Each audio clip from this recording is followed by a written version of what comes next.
sempre cantaremos Hosana,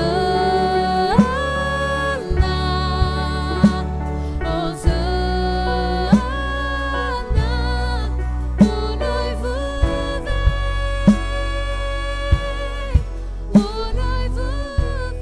Deus é bom. Irmãos, você que trouxe a sua Bíblia, louvado seja o nome do Senhor.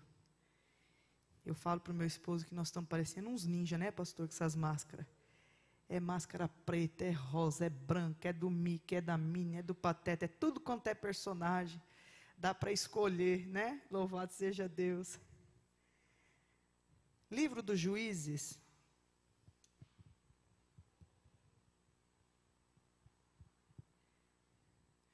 Louvado seja o nome do Senhor. Irmãos, eu passei esta tarde orando ao Senhor e preparando a aula da escola dominical. E eu disse: Senhor, eu preciso da palavra para a noite. E no meio do caminho, meu esposo perguntou: o Senhor já te deu a palavra? Eu disse: não. Eu estudei a tarde toda para gravar a aula que nós vamos passar domingo de manhã. Eu faço parte da EBD lá da nossa igreja Canaã, pastor Rogério. E aí, quando eu me ajoelhei, Deus me deu a palavra. E eu louvo a Deus, porque o nosso Deus fala com o teu povo. Aleluia. Livro dos Juízes, capítulo 6. Aleluia, glória a Deus. Diz assim a palavra do Senhor: servidão sobre os midianitas. Porém os filhos de Israel fizeram o que parecia mal aos olhos do Senhor. E o Senhor os deu na mão dos midianitas por 7 anos. Prevalecendo a mão dos midianitas sobre Israel, fizeram os filhos de Israel para si, por causa dos midianitas, as covas que estão nos montes, as cavernas e as fortificações. Porque sucedia que, semeando Israel, subiam os midianitas e os amalequitas, e também os do Oriente, contra ele subiam. Punham-se contra eles em campo e destruíam a novidade da terra, até chegarem a Gaza, e não deixavam mantimento em Israel, nem ovelhas, nem bois e nem jumentos. Porque subiam com os seus gados e tendas, vinham como gafanhotos, em tanta multidão que não se podiam contar, nem a ele nem aos seus camelos, e entravam na terra para a destruir. Assim Israel empobreceu muito pela presença dos midianitas. Então os filhos de Israel clamaram ao Senhor. Pode se assentar, irmãos, em nome de Jesus. Observando esta palavra em que o Senhor fala conosco nesta noite, nós observamos o livro de Juízes.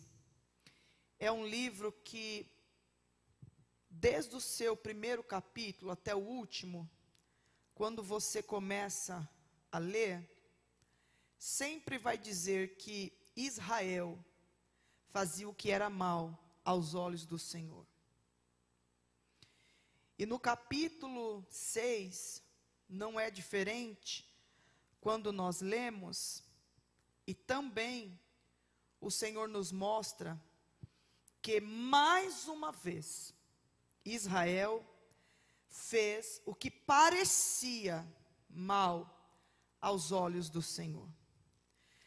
Nós vemos aqui no capítulo 4, quando também o Senhor permitiu que Israel fosse assolado pelo rei Jabim. E a Bíblia diz que Israel também clamou ao Senhor, porque eles permaneceram 20 anos sendo oprimidos. E nesta situação, a Bíblia diz que eles permaneceram 20 anos sendo oprimidos violentamente pelo adversário. No capítulo 6, nós vamos entender que o Senhor permite um povo se levantar contra Israel. E nesta situação, o Senhor vai dizer que Ele permite que os midianitas assolem Israel por 7 anos. Por 7 anos, a mão do adversário, dos midianitas, prevaleceu sobre Israel. De uma maneira tão terrível, que Israel precisou se esconder em cavernas fortificadas. Quando os midianitas entraram para destruir toda a novidade de vida, toda a novidade da terra, tudo aquilo que Israel havia plantado, construído, Deus permitiu que o povo adversário entrasse e destruísse tudo. Irmãos, não é diferente nos dias de hoje. Nós parece que acostumamos a buscar a Deus só quando as coisas apertam, quando a porta se fecha, quando a enfermidade bate à nossa porta, quando o desemprego vem, quando de repente uma pandemia assola não só a nação, mas assola o mundo. E muitas das vezes, eu creio que não só eu, como muitos, às vezes está orando e está se perguntando: Senhor, como é que pode um único vírus paralisar uma nação? Um único vírus paralisar o mundo? Um único vírus colocar tantas pessoas dentro de casa? Irmãos, tudo que Deus faz é bom. Tudo que Deus faz é perfeito, e Deus não erra, Ele está no controle de todas as coisas, e nós entendemos, irmãos, que quando Deus, Ele quer chamar a atenção do seu povo, Ele permite algumas situações. Não foi diferente na vida deste povo, sobre Israel, quando o próprio Deus, Ele permitiu que os amalequitas e os midianitas, eles adentrassem e eles destruíssem tudo aquilo que eles haviam conquistado. O desespero daquela nação foi tão terrível que eles começaram a se esconder em cavernas. Então nós começamos agora, pastor, a imaginar o que é se esconder dentro de uma caverna. A caverna é escura, a caverna é fria, a caverna não tem luz, a caverna dá uma aparência de medo, de tristeza, de desespero, e foi isso que Israel estava passando, por conta de uma desobediência, quando eles começaram a adorar deuses estranhos. Desde a época, quando o Senhor fez uma promessa para tirar o povo do Egito, o Senhor, lá no seu capítulo 20, no verso 3 do Êxodo, Ele deixou bem claro para o povo de Israel, através dos 10 mandamentos: não adorará deuses estranhos, não adorará imagens de escultura. Se você ler os 10 mandamentos, Ele deixou bem claro, e nesse verso, Ele deixou bem claro para que o povo não adorasse outros deuses, ou seja, somente Ele seria Deus, só Ele é Deus de Israel, só Ele é Deus da nossa nação, é Ele que manda, é Ele que rege, é Ele que sabe todas as coisas. Irmão, tudo está no controle do Senhor. Tem muita muitas pessoas dizendo: o meu santo é forte, o negócio vai passar, mas o santo do santo, ele está sentado no alto e sublime trono, ele está à direita do Pai, advogando a nossa casa, intercedendo por nós. Nenhum mal chegará à sua tenda, porque o Senhor vai dar ordem aos seus anjos para liberar bênção sobre a minha vida e sobre a sua vida. Mas o Senhor nos chama a atenção nesta noite, como Ele chamou a atenção deste povo, e Ele disse para este povo: sou eu, o Senhor, que estou permitindo. Deus permite. Deus muitas das vezes permite a enfermidade. Deus muitas das vezes permite a porta fechar. Deus muitas das vezes permite um vento adentrar sobre o nosso lar para colocar tudo no lugar.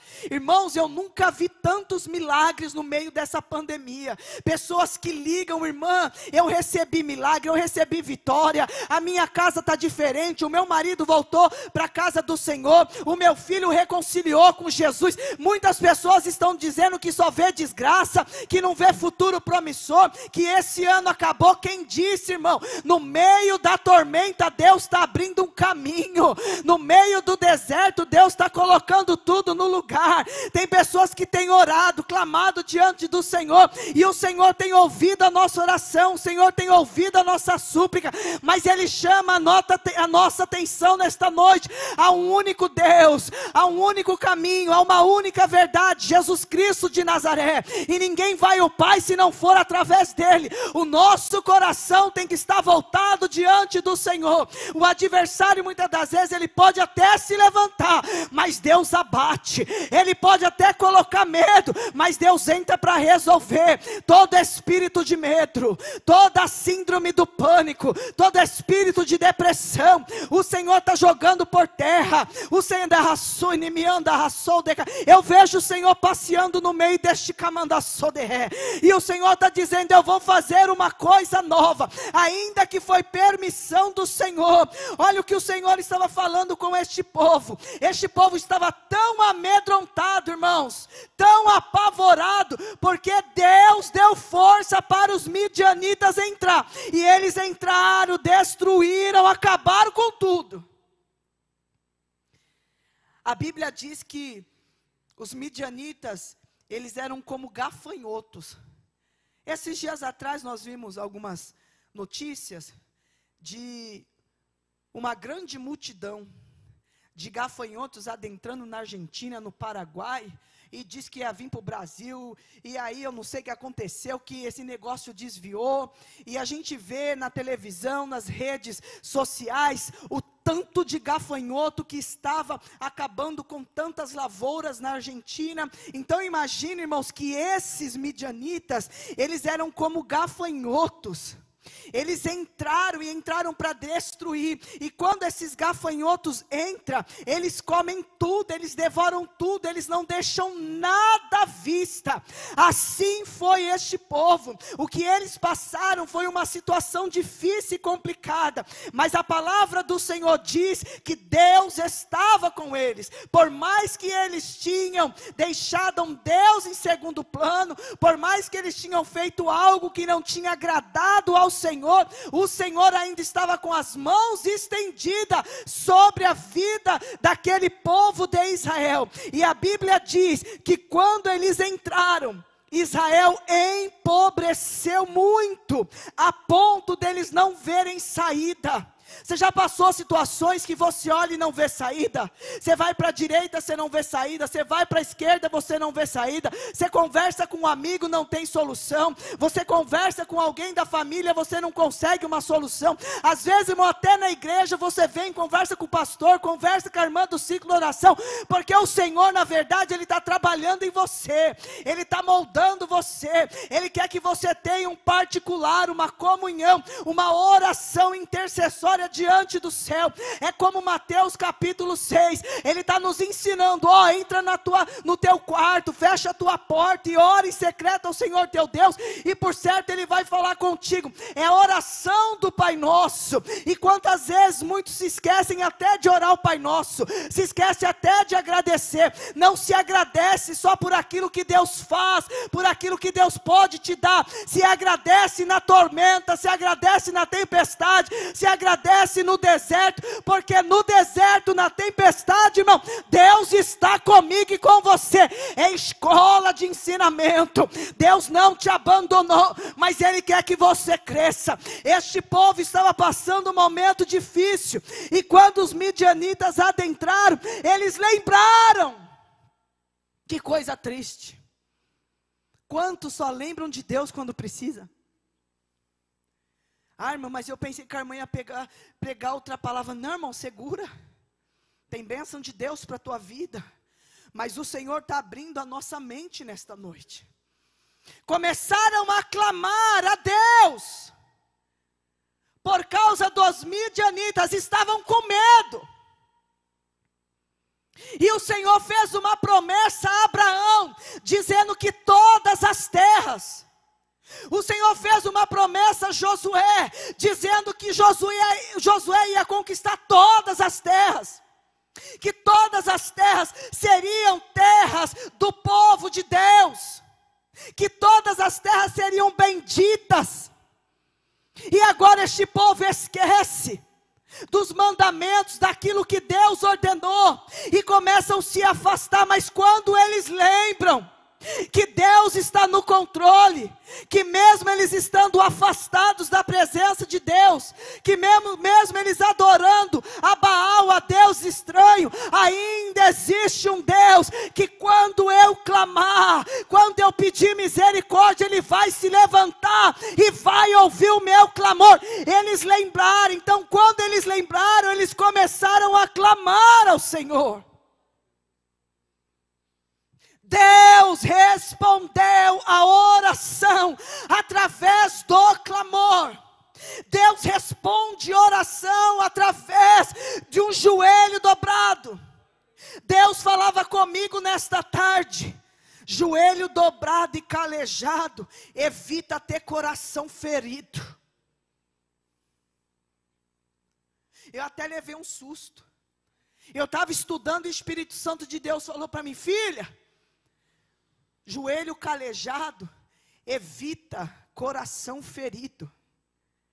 Melhor é orar do que bater de frente.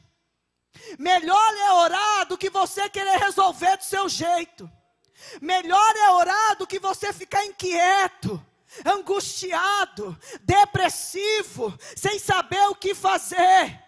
Ore diante do Senhor, porque um joelho dobrado, irmãos, ele chama a atenção dos céus. Enquanto você está orando, enquanto você está clamando e chorando na presença de Deus, Deus está cuidando da tua casa, Deus está cuidando da tua família, Deus está cuidando dos teus negócios, Deus está protegendo a tua saúde, Deus está livrando os seus filhos do mal, Deus está livrando o seu ministério. Enquanto você ora, Deus se levanta para estender a mão e dizer: continue orando, porque enquanto você ora, eu trabalho em favor daquilo que tu tem me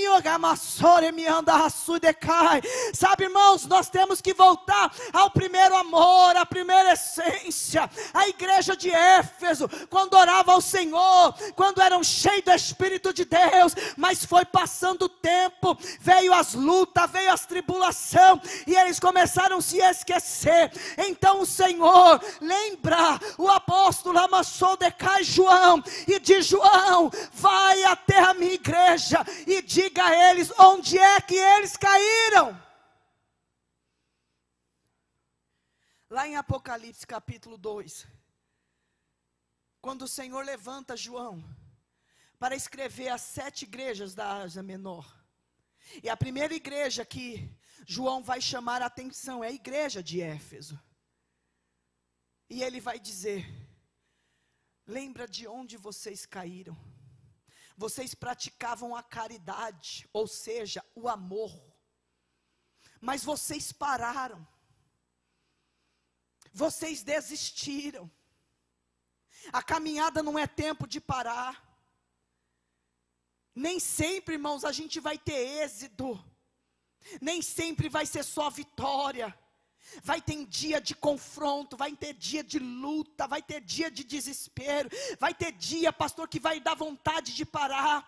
Tem dia, irmão, que não dá vontade nem de levantar da cama. Tem dia que não dá vontade de orar. Tem dia que não dá vontade de fazer nada da vida. Mas nós precisamos nos esforçar, buscar força em Deus, buscar força em Deus, porque o Senhor nos fortalece. Lembra de onde você parou. Se o seu coração de repente se esfriou, irmãos, muitas pessoas depois dessa pandemia nem voltar para a igreja vai mais. O coração se esfriou. Muitos estão se acostumando, não, eu vou assistir daqui, agora vai ser live de segunda a segunda, eu me alimento daqui. Não é a mesma coisa que estar na casa, não é a mesma coisa de estar envolvido com o corpo é a unidade da igreja, irmãos. O momento agora pode até ser live, você pode até ficar na sua casa, você tem esse direito, mas quando tudo isso acabar, vem com chama no seu coração, com chama de adorar,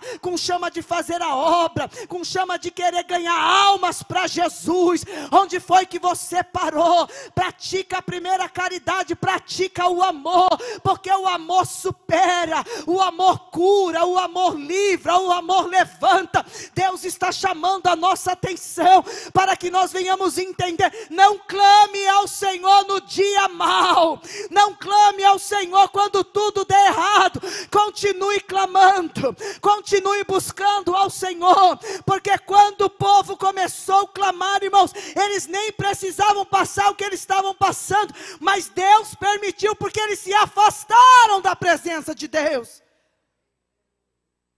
Agora estão aqui clamando novamente e pedindo misericórdia ao Senhor, e Deus ouviu a oração do seu povo. Louvado seja Deus. Deus ouve a nossa oração. Você pensa que Deus não está ouvindo a sua oração, é? Você pensa que Deus te abandonou? O que você está passando? Tem pessoas aqui que não estão entendendo é mais nada, mas o Senhor está dizendo, eu estou no controle de todas as coisas. Eu vou movimentar, eu vou trabalhar, eu vou colocar tudo no lugar. Deus está dizendo que vai colocar. Sabe o cenário que você está vendo? O cenário é não. Mas o Senhor está dizendo, eu vou colocar um cenário sobre a sua vida sim.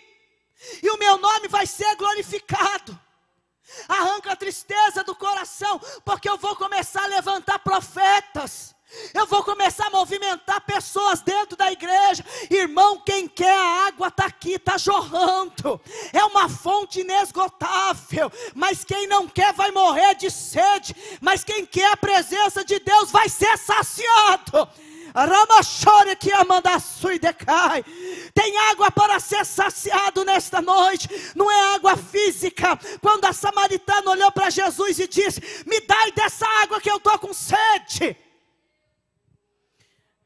Jesus olhou para ela e disse, eu tenho uma água melhor para ti. Essa água que tu está tirando desse poço é uma água para saciar a tua sede. Mas eu tenho uma água que vai saciar o seu espírito. Eu tenho uma água que vai curar as suas emoções, a sua dor do passado. Faz o seguinte, tira desse poço água para mim e para ti. Ela ficou sem entender, irmãos, porque ela sabia que samaritanos não falavam com judeus, judeus não falavam com samaritanos, mas Jesus veio para quebrar o protocolo, e Jesus conhecia o que aquela mulher estava passando, Jesus sabia do que ela precisava, tanto que Jesus olha para os discípulos e diz para eles, vai comprar comida. Jesus sabia que ele precisava ficar sozinho com aquela mulher, ele precisava ter uma conversa particular. Muitas pessoas às vezes, pastor, e eu creio que também fala isso para o Senhor, em quem confiar, em quem abrir o coração. Talvez aquela mulher já tinha abrido o coração para muitas pessoas, mas ninguém pôde ajudar. talvez não tinha uma vida com Deus, não tinha uma direção de Deus, mas quando Jesus chegou, Ele disse para os discípulos: vai comprar comida, porque eu tenho algo em particular para resolver. E Ele começa a conversar com aquela mulher de uma forma diferenciada. Aquela mulher entende que Ele era judeu. Aquela mulher entende que os discípulos estavam com Ele. E quando Ele começa a conversar com ela, Ele chega num assunto mais profundo, num assunto que não queria falar, num assunto que ela não queria mexer. Porque tem assunto, irmão, que quando é mexido dói, machuca. É melhor deixar de lado do que tentar ser resolvido para ser curado. E Deus está dizendo: não deixe de lado. Eu preciso entrar para resolver. Eu preciso entrar para curar. Coração ferido, machucado, Deus vai trabalhar nesta noite.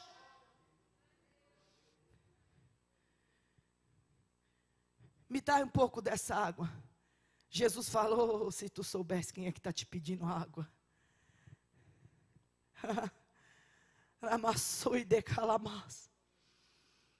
E tem hora que a gente não aproveita a oportunidade de estar na casa do Senhor. A gente vem correndo, quer ir embora correndo. Muitas das vezes, irmão, pessoas vêm para a casa do Senhor só para pedir. E o Senhor está dizendo: beba desta água, beba desta comunhão, beba desta intimidade, porque Jesus quer ter intimidade contigo nesta noite. Ele quer mexer na sua ferida, Ele quer que você fale onde é que está doendo, porque Ele quer tratar, Ele quer curar. E Jesus está dizendo: eu vou curar, eu vou entrar. Talvez o casamento não está bom, talvez o relacionamento dentro da sua casa não anda legal. A quem falar, com quem abrir, eu não posso me expor, eu não posso falar a minha situação, porque se eu falar e se alguém ir contar para um, para outro, e se eu falar e alguém zombar de mim, e se eu falar, irmãos, conte para Jesus. Pede estratégia ao Senhor, porque Ele sempre vai colocar pessoas de Deus na nossa frente. Ainda há pessoas de Deus na terra, ainda há profetas na terra, que vai ouvir, vai orar com você, vai gemer a sua dor, vai pegar a sua causa, vai levar diante do Senhor, e você vai ter vitória. Não pense que você vai continuar desse jeito. Jesus começou a mexer aonde aquela mulher não queria, e Ele disse: filha, faz o seguinte, vai lá chamar o seu marido. Ela diz: eu não tenho. E Ele diz: disseste bem, você não tem mesmo. Você já teve sim, que o cesto que tu está nem teu não é. Aí ela olha para ele e diz assim: tu és judeu, mas tu é também profeta. Sabe por quê? Porque Jesus mexeu aonde ela não queria. E às vezes, irmãos, a gente não quer que Jesus mexa naquilo que dói, naquilo que fere. Mas o Senhor, Ele está levantando profetas na terra, homens e mulheres de Deus, de verdade, que fazem a obra de Deus com amor, com zelo, com integridade. Porque Deus ouviu o teu clamor, Deus ouviu o teu gemido, e Ele vai entrar para resolver nesta noite. Quando aquele povo clamou ao Senhor, Deus ouviu o clamor daquele povo, e Deus enviou um profeta.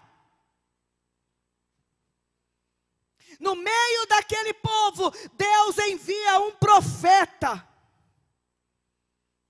E o profeta vai chamar a atenção daquele povo e vai dizer: olha, assim diz o Senhor de Israel: eu, o Senhor, vos fiz subir da terra do Egito, da casa da servidão. Não é isso que eu tenho para vocês, mas no meio do caminho vocês se corromperam. Mas a misericórdia de Deus é a causa de não sermos consumidos. Então hoje o Senhor está falando novamente. Hoje o Senhor está dando uma nova oportunidade. O Senhor não tem escravidão. Quando o Senhor falou com Jeremias, Ele disse: Jeremias, pergunte ao meu povo, por acaso Israel é escravo? Nasceu para ser escravo. Pergunte ao meu povo, por que se tornaram servos?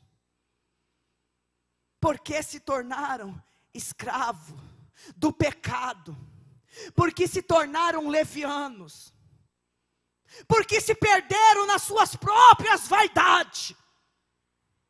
E às vezes, irmãos, a gente acha que vaidade é uma beleza física, é uma roupa, é um cabelo, é uma sobrancelha bem feita, é uma unha bem... Vaidade está muito acima do que você imagina. O Senhor estava falando da vaidade do coração. O Senhor estava falando de uma vaidade onde o povo não compreendeu a misericórdia de Deus. E também começaram a se perder nos seus caminhos. E começaram a adorar deuses estranhos.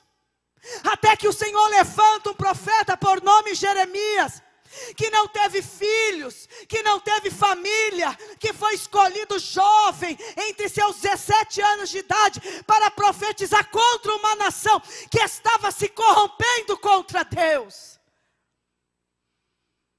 Em todo momento o povo de Israel se corrompe, faz o que é mal aos olhos do Senhor.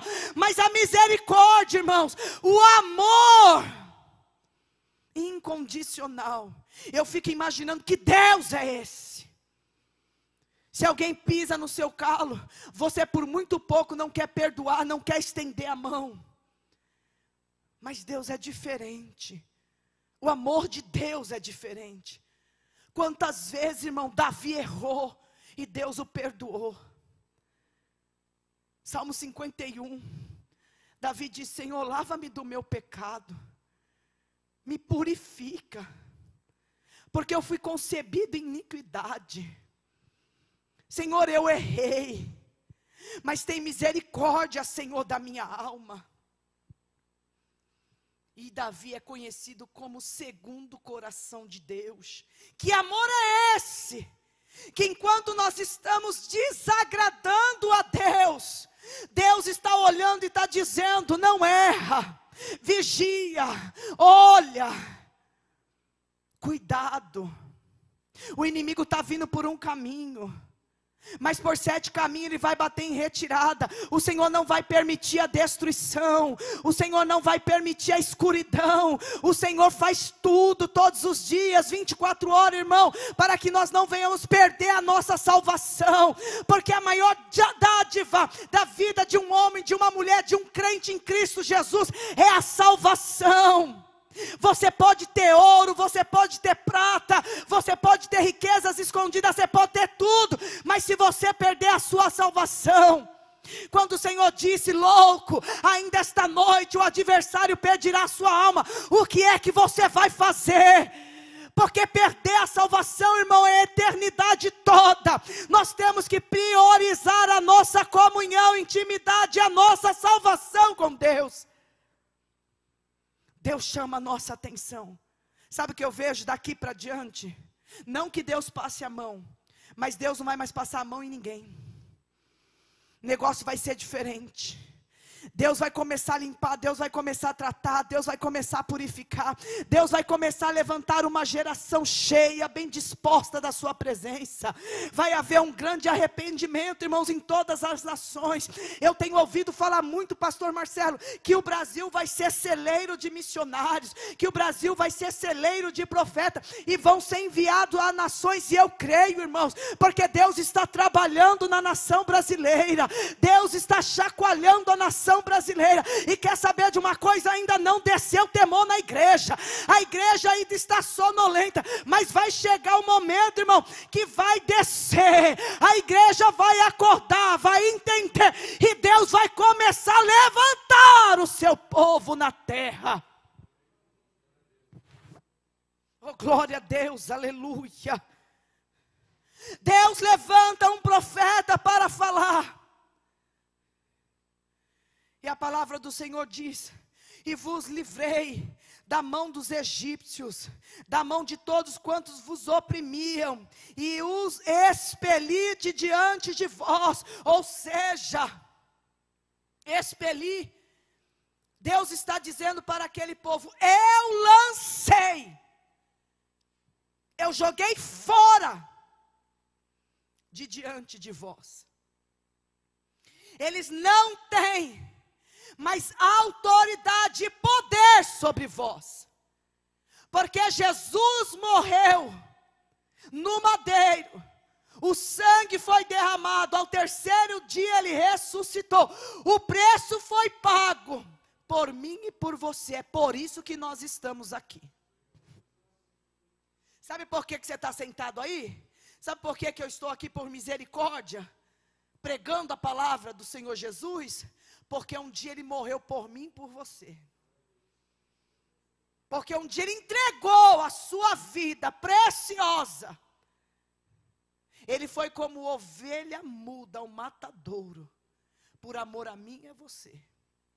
E eu fico imaginando, irmãos, Deus me presenteou com 3 filhos, e eu não consigo imaginar de perder os meus filhos. Eu não consigo entender de dar um dos meus filhos por amor a qualquer pessoa, a qualquer situação que seja, porque esse amor está longe do nosso coração.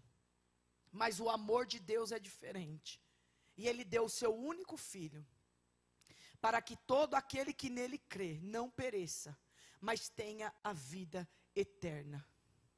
Louvado seja o nome do Senhor. Ele lançou, Ele expeliu, Ele jogou para fora, Ele trouxe liberdade para aquele povo, que estava no Egito escravizado. E agora ele vai chamar a atenção daquele povo e vai dizer: não temas diante desses deuses, não temas diante dos amorreus, que cuja terra habitais. Mas vos digo algo: vocês não deram ouvido à minha voz, mas dentre vocês, no meio de vocês, eu vou levantar um. Eu vou escolher um, e quem Deus escolhe? Gideão, filho de Joás. Um jovem que estava malhando trigo no lagar. E lagar não é lugar de malhar trigo. Lugar de malhar trigo é na eira. Mas o anjo do Senhor se apresenta a Gideão debaixo de um carvalho que fica em Ofra. E quando o anjo se apresenta a ele, ele diz: Gideão, homem valoroso, Deus é contigo.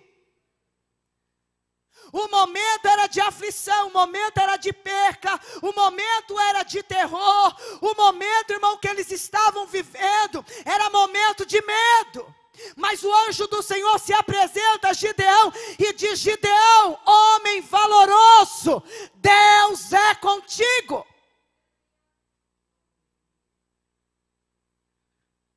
Eu não te chamei para malhar trigo. No lagar se pisa azeitona, no lagar se pisa uva.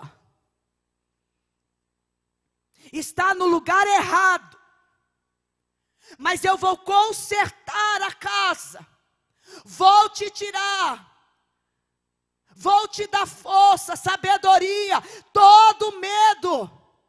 O Senhor está arrancando e está levantando. Deus está levantando alguém dentro da sua casa. Cada um que representa a sua família. O Senhor está dizendo: não é tempo de ficar malhando trigo. Eu vou te enviar para a linha de frente. Percebe que Deus encoraja este homem. Porque o momento, irmãos, era de desespero. E quando você está vivendo um momento de desespero, você não consegue ter coragem para nada. Você não consegue ter decisões, você não consegue se levantar. Você não consegue se sentir capacitado. Mas a palavra do Senhor, ela veio como uma faca de 2 gumes no coração de Gideão. E Gideão se levantou. E quando Gideão se levantou, Gideão respondeu a ele e disse: como como meu Senhor, porque eu sou o menor da casa de meu pai, o menor de Manassés, da tribo de Israel. Como se suderá isso? E o Senhor disse: Gideão, homem muito valoroso, eu vou te levantar como um único homem, e eu vou adiante de ti, e quando eu for adiante de ti, tu vai ferir os midianitas como se fosse um só homem,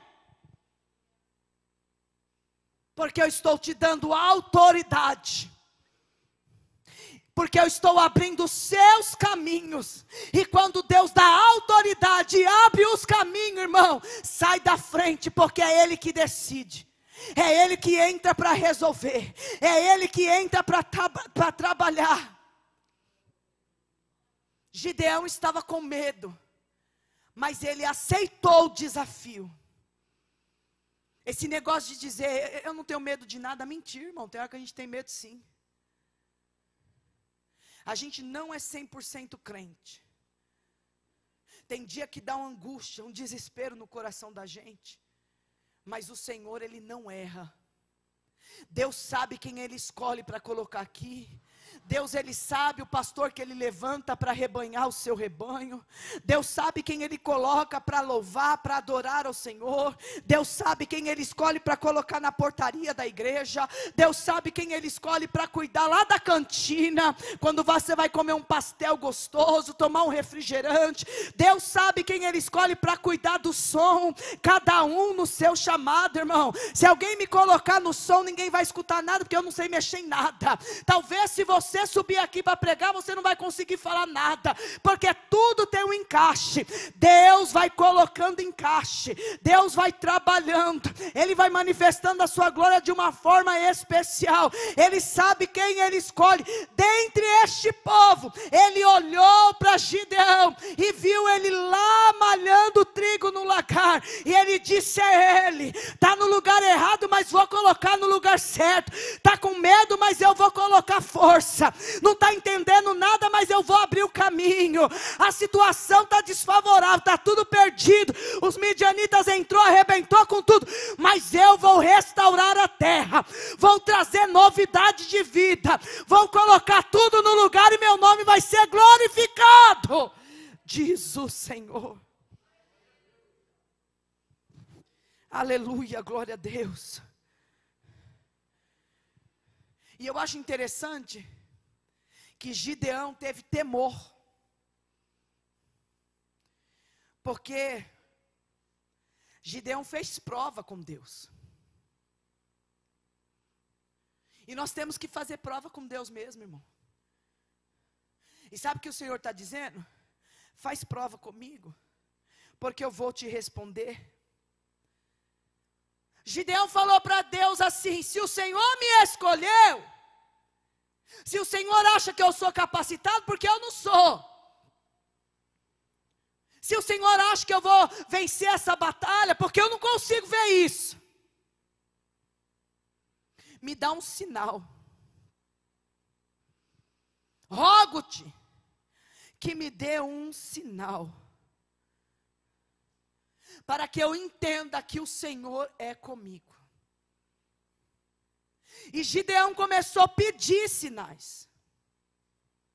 Então Gideão, ele preparou um cabrito, ele preparou bolos asmo, de uma efa de farinha, carne, pôs num açafate, calçou, pôs o caldo numa panela, trouxe até debaixo do carvalho e apresentou diante do Senhor.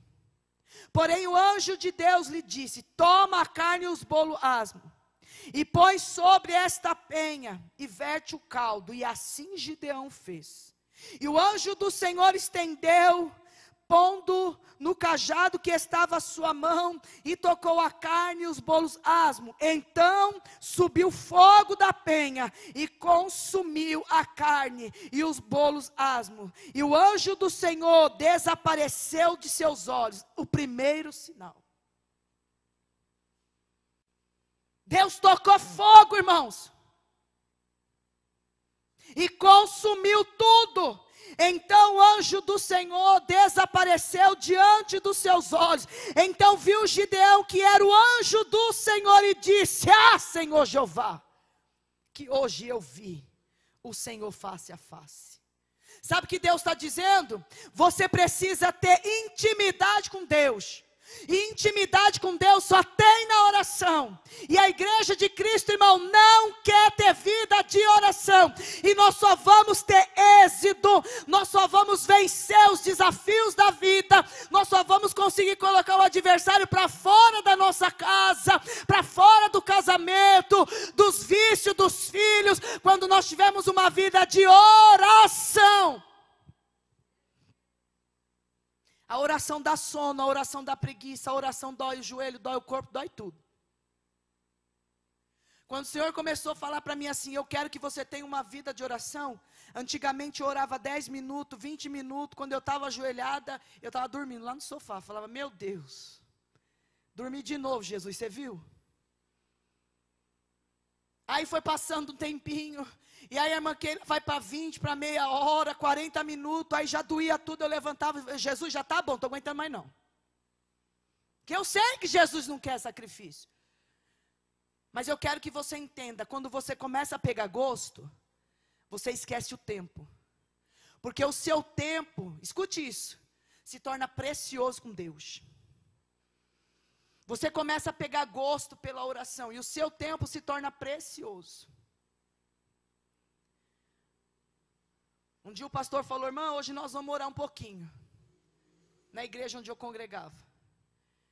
E tome 40 minutos, e vai 1 hora, e vai 2 horas. Irmãos, ele deixou a gente 3 horas de joelho. Quando nós levantamos, nós estávamos tudo desconjuntado. Eu sei que é um preparo. Nem todo mundo está preparado. Mas quando a gente começa a ter desejo pela oração. Eu não estou dizendo que você tem que ficar 1, 2, 3 horas de joelho, não. Porque a oração também tem que ter sinceridade no coração. Não é o tempo, mas também a sinceridade do seu coração. Mas quando a gente começa a orar, a gente vai pegando gosto.